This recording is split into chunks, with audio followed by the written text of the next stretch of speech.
Yes, good afternoon. I'm here live today, and I'm here to talk about the black community, especially amongst our sisters. And I guess the point that's being made is the immaturity level of black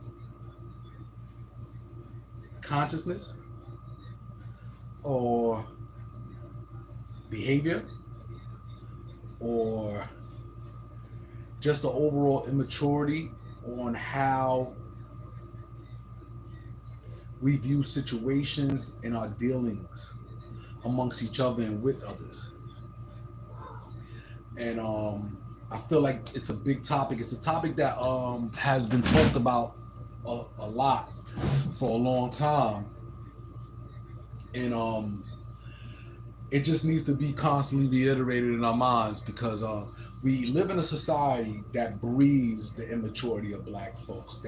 It's in everything, from the laws to the TV. Everything is meant to restrict black growth as far as mentally.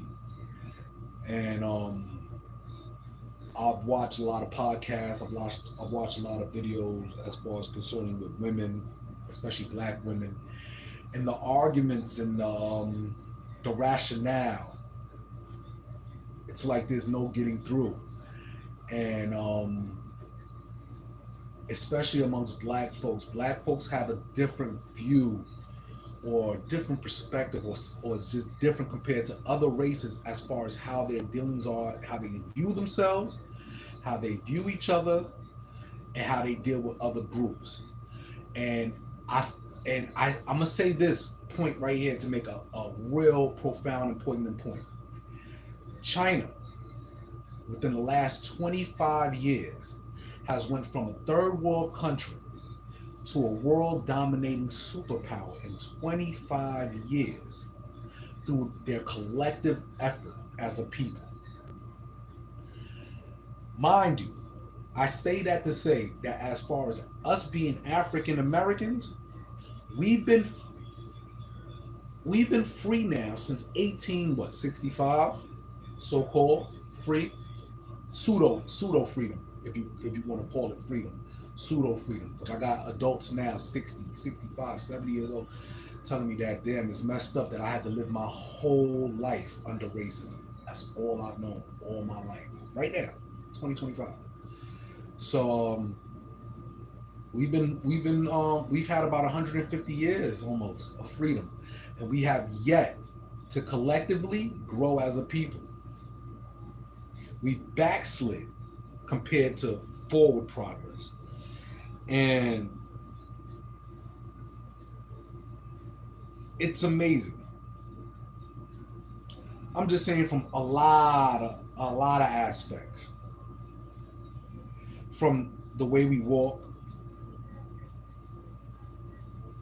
to our behaviors in the street, how we dress, how we think,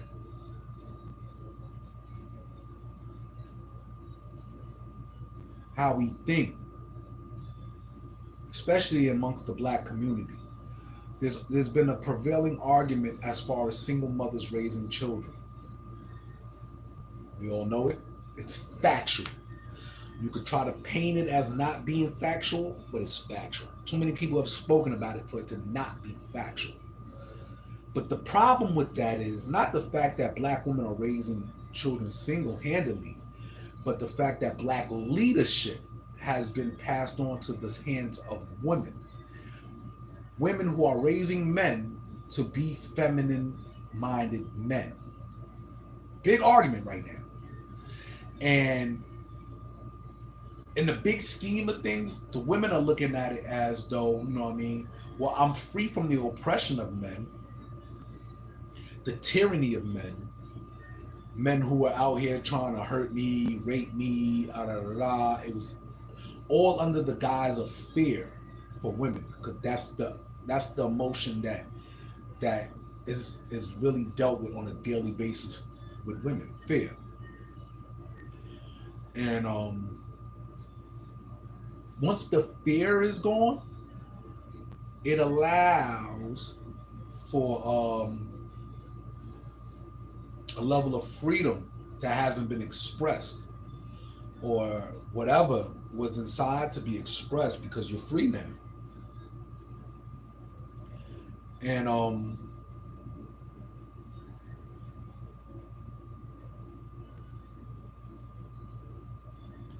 role reversal. It allows for role reversal.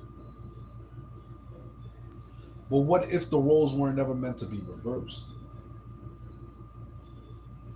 Like, for instance, we're human beings. The animals roam the earth. They share the earth with us.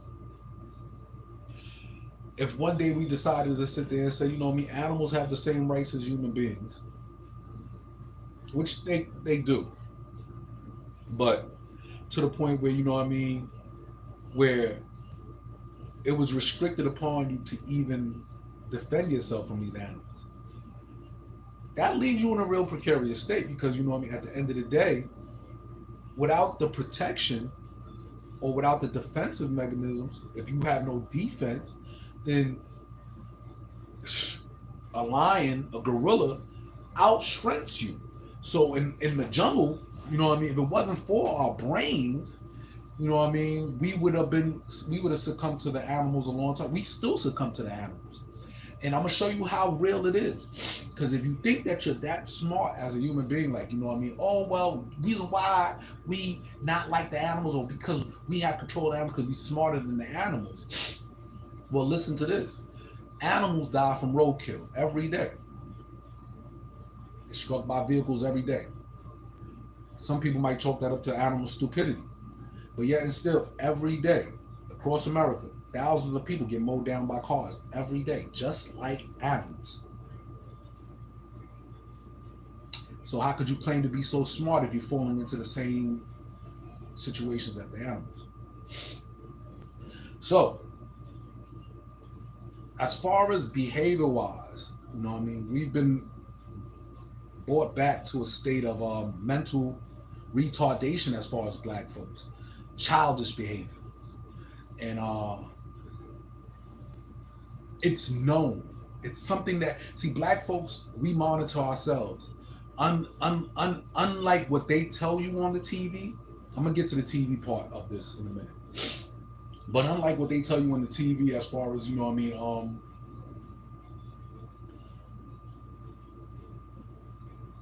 black people don't stick together, black people don't see what's going on.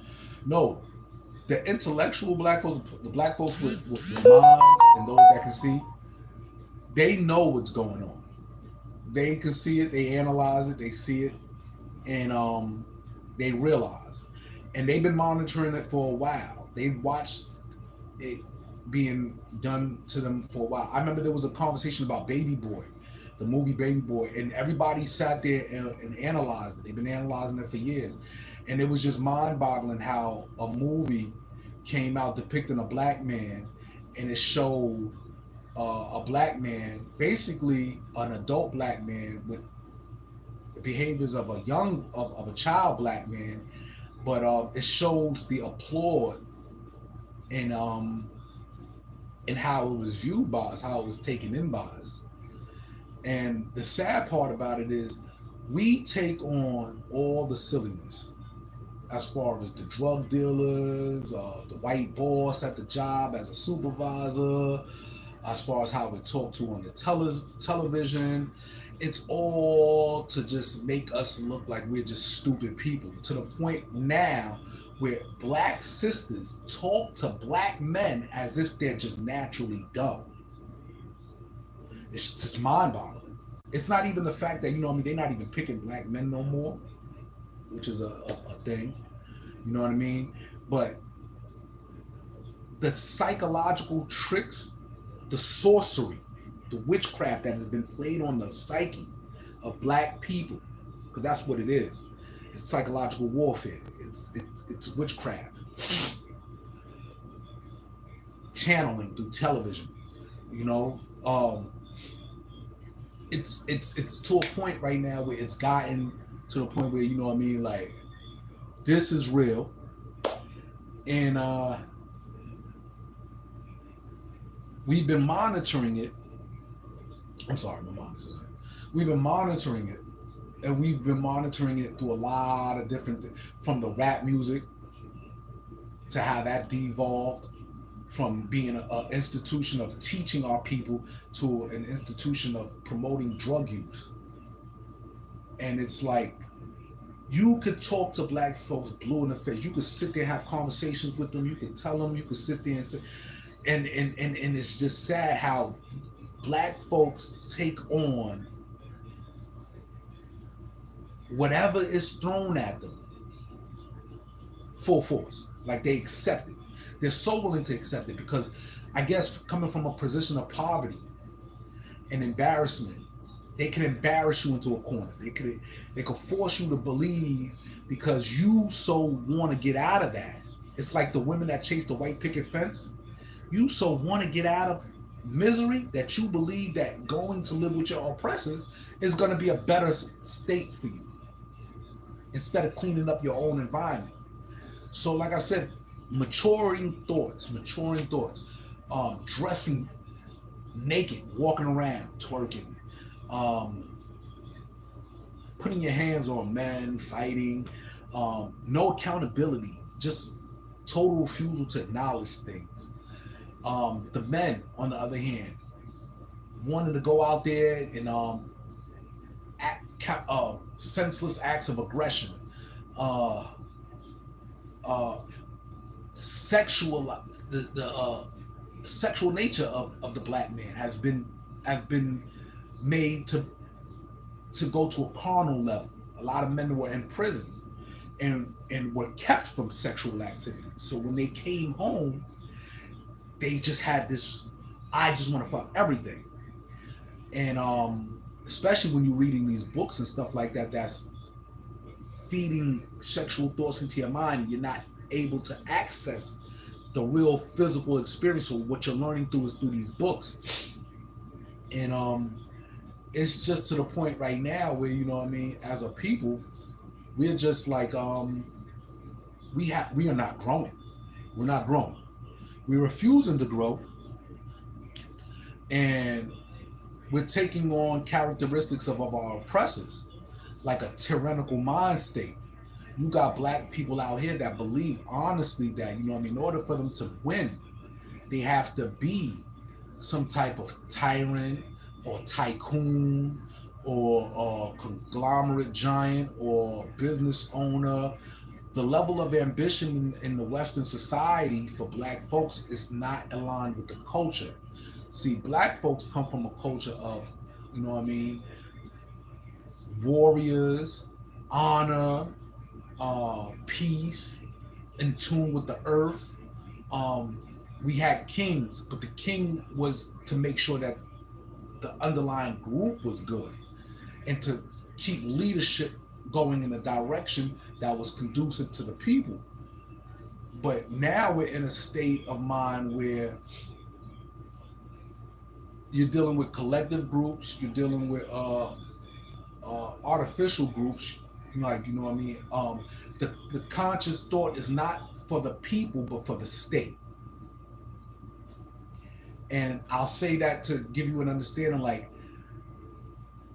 during the time of Nimrod, they said the builders of Babylon used to carry these big stones up thousands of stairs of heights, L's, all the way up. And when they would reach the top, sometimes the bricks would fall over and the people would fall over with the bricks and the people would pray for the brick. And if you put that into context in today's modern society, what we're doing as a as people that live in these cities, we're praying for the brick. We live in artificially constructed corporation cities, which milk the people and tell the people how to be, how to give them. They're implementing culture. They're compelling.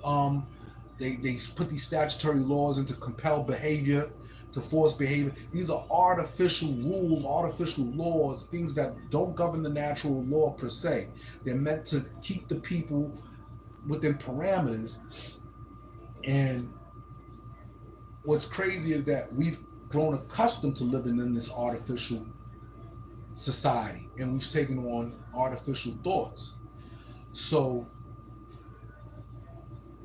it's not in line with the thought process and the growth of black people. And the more we buy into the culture, the more we lose ourselves. We want better, but it's not going to happen here. No matter how hard you try to see it from a different perspective. And I know the argument, not all white people are bad. I get it. I have friends of mine that are white, you know what I mean? But what I will sit there and say is this. I find it very odd that, for instance, when you go to certain situations like the racetrack meets or you go to courts, these people still dress in the culture that was around during slavery. So you still carry the culture that was around during slavery. So why am I not to believe that the mentality of slavery is still not in your mind? Even though you claim that you are not like this, but your culture still glorifies those days. You still glorify the days. Like black people don't dress like they did in the 1865s or the 1850s. We look different. But when you go around white folks in their communities, they still dress, a lot of them, according to that culture.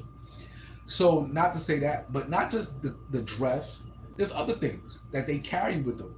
So at the end of the day, for you to believe that this is not an ongoing thing, it's ridiculous. Like, it's just, you know what I mean? It's ridiculous. So how do we as a people grow if everything that we're being bombarded with or being taught is to keep us stupid? And here's the more sad part.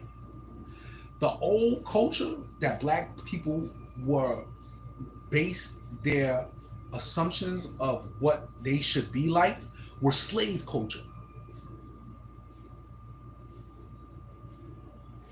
All this stuff that black people talk about is slave culture.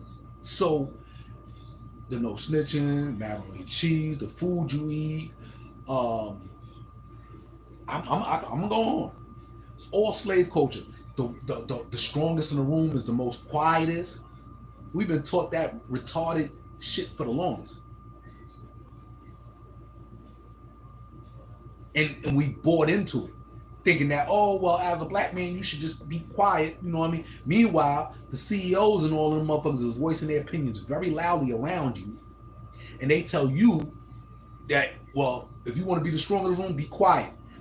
But yet, none of the things that and then coming from a perspective of jail, where I've learned that in the jungle, in order to get your demands met, you have to be the loudest in the room, because a closed mouth don't get fed. So then you got contradictory wisdoms that are going on amongst black people in black societies. So it's more confusion on top of confusion. They tell you, well, you have to be ambitious. Can't be content. It's not going to work in an American society for you. But yet and still, you see them living in contentment. They tell you stupid things to go, you know what I mean, do this, do that, but it doesn't help. Then they give you other incentives, like, oh, well, you should go buy a house. You know what I mean? And you think accordingly. You like, yo, well, that makes sense, because, you know what I mean, that builds wealth. Not realizing that these houses that you buy, they have it in the clauses where you're supposed to only buy them in certain neighborhoods. So in all actuality, they're gentrifying you without you even knowing. They're forcing you to go somewhere, buy into their community, put your money into their community, fix up their community, and then sooner or later they're going to kick you out anyway. And you bought into it thinking that, oh, well, you know what I mean? I'm trying to raise my children better. I'm trying to do better for my children. Da, da, da, da. I don't want to be around misery. I don't want to be around other black folks because they're miserable. They got you so messed up in the head. It's just ridiculous. Let's go into appearances. I ain't got nothing against my light skinned people.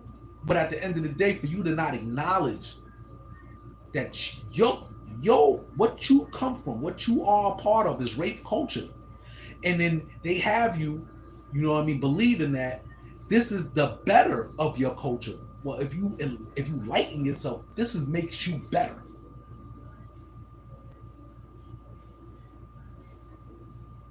And you buy in because this is what's been repeated to you over and over and over and over and over again. So then you have this thing with this dynamic where you got light skinned black people, dark skinned black people. But when you look at Zulus, when you look at the Songhai, the Benin, the Mandinkas, we could go on. Who else we got? We got the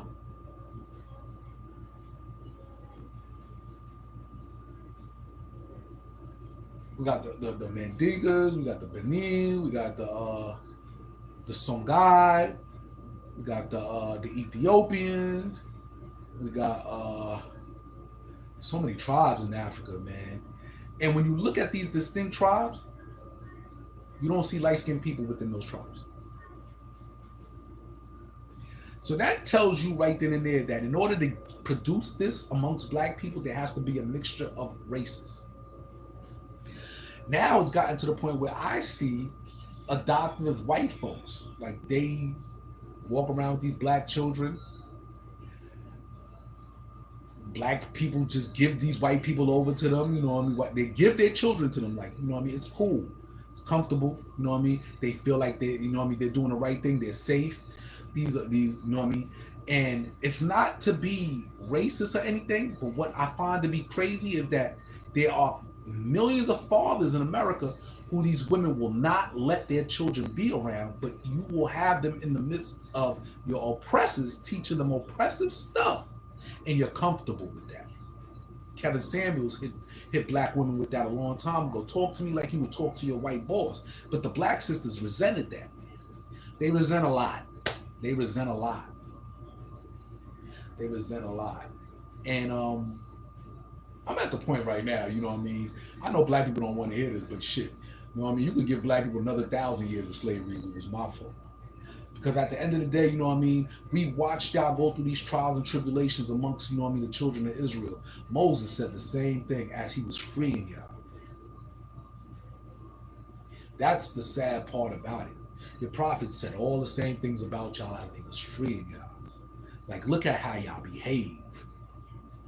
Look at how y'all are. If y'all are supposed to be the kings on the earth, why are y'all acting like that? Why? And the sad part about it is, you know what I mean, you believe that you were conquered by white folks, not realizing that you were never conquered by white folks. White folks never went into the lands and the interiors of Africa and had war with y'all.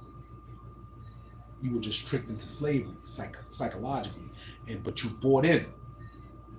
Eventually, you're gonna get free. But what I'm telling us as black folks is that if the Lord is gonna come free you, He's not gonna let this generation live.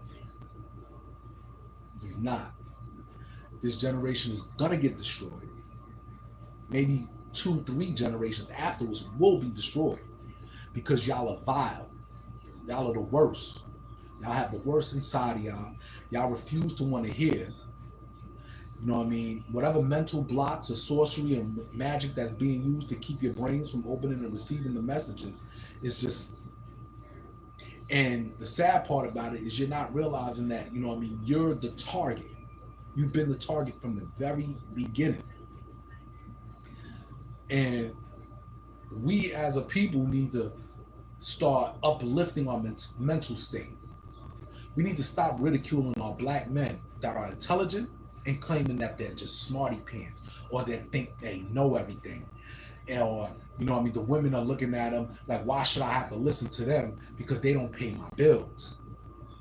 These are all stupid thoughts. The object should be to build community. Marriage should be a frontline thing. building community should be a frontline thing. Progress should be a frontline thing. Ridiculing Dr. Umar over a school which he wanted to build and not receiving the message that he's been giving you really says to me that you don't give a damn about what Dr. Umar was about from the very beginning. Only thing you want to do was profit from this man's gains, but you didn't want to partake in building a better society for black folks. You didn't care about the school. You just wanted to take a break from the school.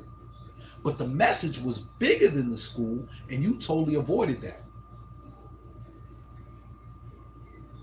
I wish I could put on my Dr. Umar voice. You know? And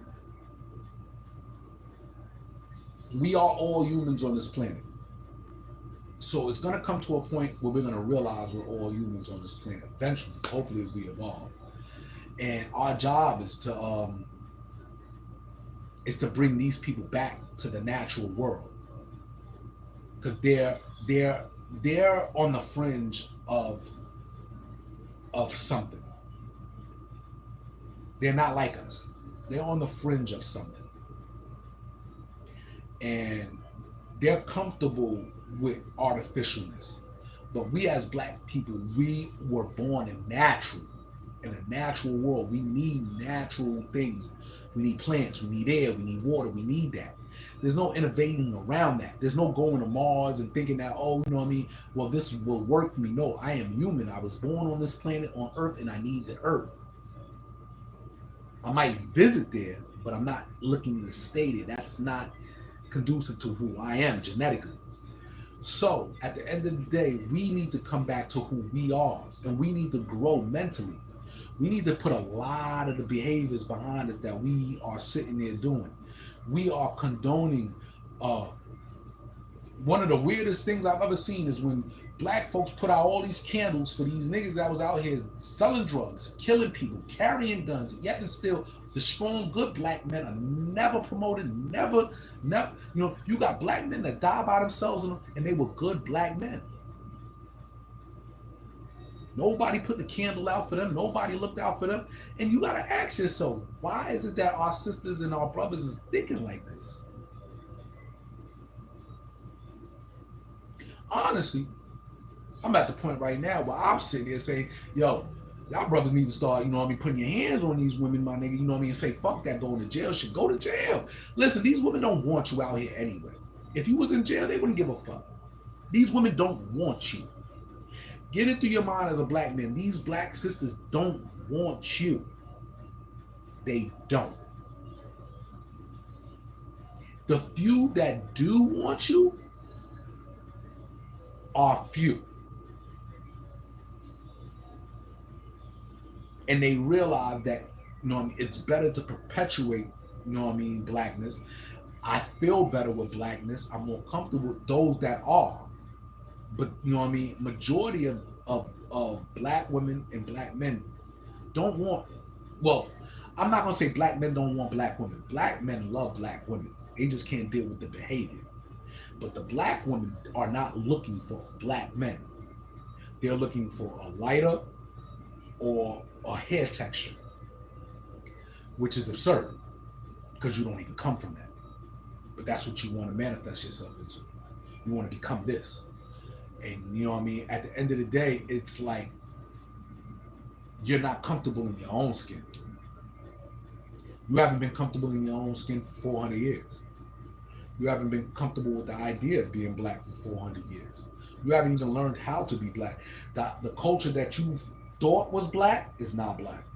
Black people we don't walk with a bob naturally. That comes from years of walking in chains, servitude, and we've turned it into like a style. But you know what I mean? In the Quran, it tells you will be despised as apes. And when I walk around and I see my black people walking around, majority of us walk and act like apes. We've taken on that kind of animalistic structure. So the Quran is not lying to you. It's telling you factual. It's telling you facts. You've become that. And you've started to believe that you are this.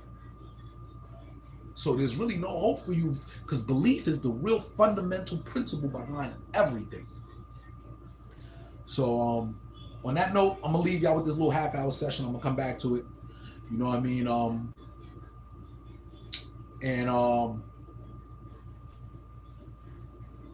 yeah, I'm gonna come back to it. I will say this though. I'm gonna say that I wish all of us as human beings wouldn't see each other for the colors that we is, because we would really enjoy the world so much better if we could coexist as individuals instead of on a colorly basis. But I can't change what God has made the way it is. Now, human beings are innovating on top of that and trying to change it, but what it is what it should be. And that's to sit there and say, you know what I mean, you are gonna love the people who you are gonna love. So if you're a black man that grew up in an environment of white people and that's all you know, that's all you can love. Not to say that's what you can love, like no, that's it, unless you meet a black person you want it. But you're gonna know that this is, and you're gonna build ties, you're gonna build, and this is the person you want, and you're gonna love that. And I'm not mad at you for that. My thing is the fake love. The fake love. The love of, well, I'm gonna chill with a black man because I'm scared to be in the hood by myself because I'm white and I stick out like a sore thumb at night. Or I'm gonna chill with I'm gonna go get me a black woman because all the white women don't like me and I know I'm ugly, but this black woman here been taught, you know what I mean, to accept me because I'm white. You know what I mean? Or, you know, I'm gonna go chase this light skinned broad because she's light skinned, even though this sister right here looks exactly like her, but she's dark. And it's just like, we need to get past that. We need to get past. We need to emulate these immigrants who we claim, who the America with 3Ks has taught us to hate. We need to go chill with these immigrants and learn from their society how we as a society should be. We need to start marrying African women from the motherland who can teach us how to become real men again. We need to leave this culture of America alone that we've grown into, this poison, so we can grow.